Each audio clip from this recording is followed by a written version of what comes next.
I've only lived in 3 places in the past 12 years, and every time I hate moving. I hate packing, I hate gathering the boxes, I hate I love throwing away things, but I hate sorting it. But the thing I hate the most is having to figure out who is going to help me move my furniture. Who's going to pick up the box, who's going to do the U-Haul, and I just dread it.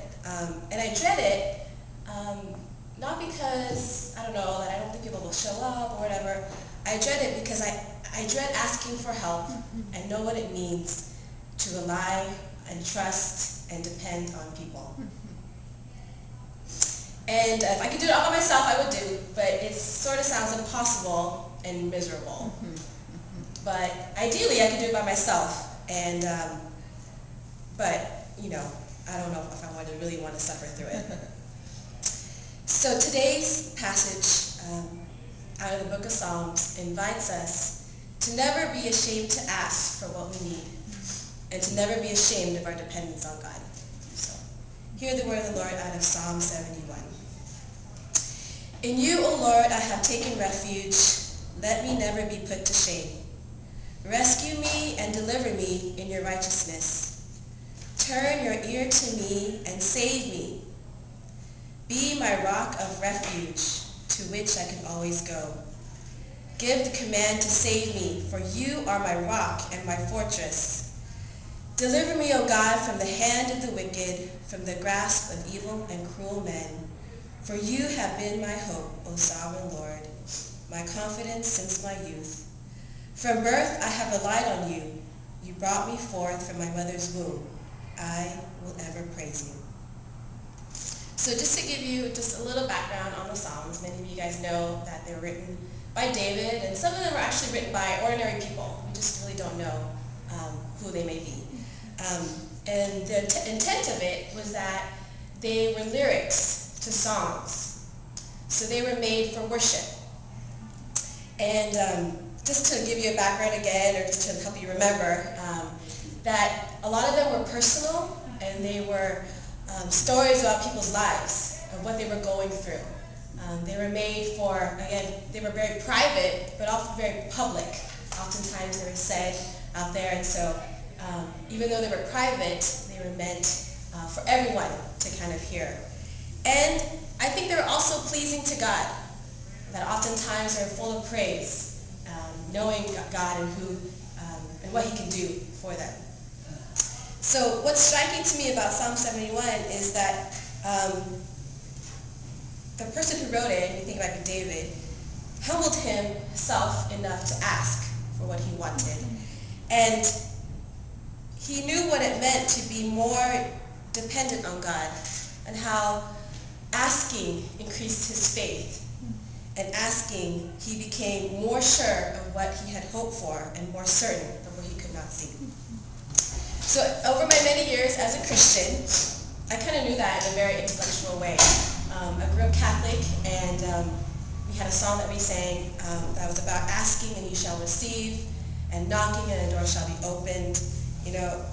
Later on I read about how God hears the cries of the poor, of the wretched, the outcast. I have witnessed people's passionate cries to help. It's like when I see a friend ask God to save her from an abusive partner, or when I see somebody asking and pleading with God to heal their family member of their illness, and or someone hearing and seeing, trusting in God to provide them a job to take care of his family. And I also witnessed people cry out in the midst of violence, seeing violence in front of their doorsteps, or see it on television when devastation happens, like what's happening in Haiti.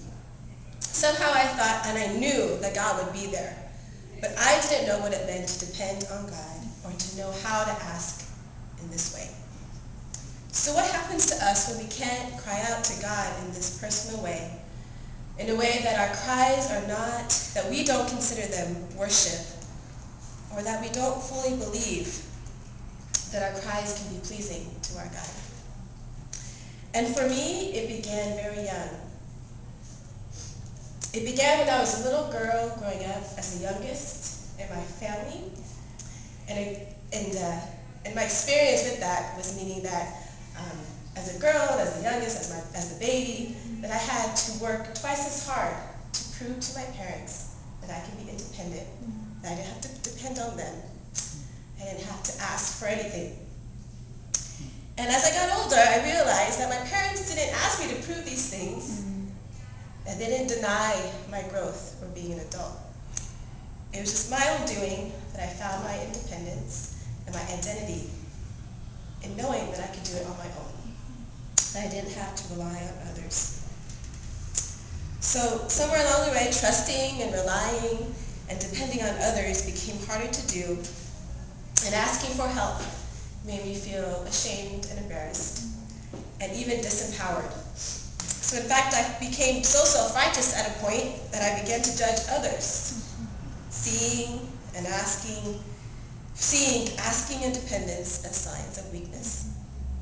And so the more my life and identity became about doing it myself, the more asking for help seemed too vulnerable, because I came to fear what it meant to trust and rely not only on others, but on God.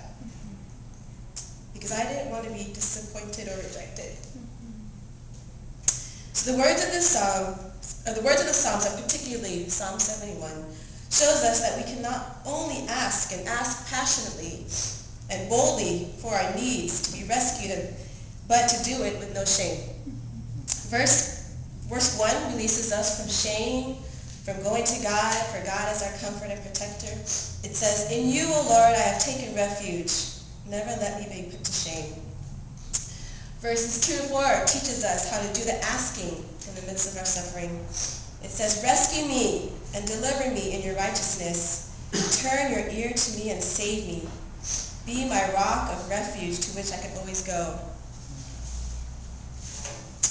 Give the command to save me, for you are my rock and my fortress. Deliver me, O God, from the hand of the wicked, from the grasp of evil and cruel men." And the last two verses acknowledges that God knows exactly what we need because he knows us so well. It says, "For you have been my hope, O sovereign Lord, my confidence since my birth. From birth I have relied on you. You brought me forth from my mother's womb. I will ever praise you." So God knew me so well that he chose this career where every day I am reminded daily that asking and being dependent on God means strength and faithfulness and perseverance. In my work as a social worker, I encounter people with great faith in the midst of deep suffering.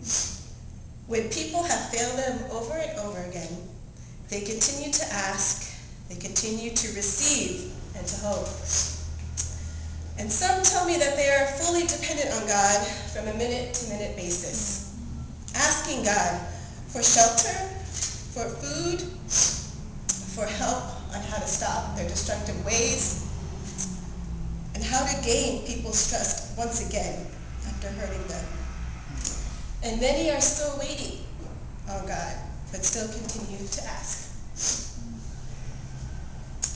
So God knows each one of us and knows each other well. So let us pray that we have the eyes and ears and the heart to see the goodness of what it really means to be fully dependent.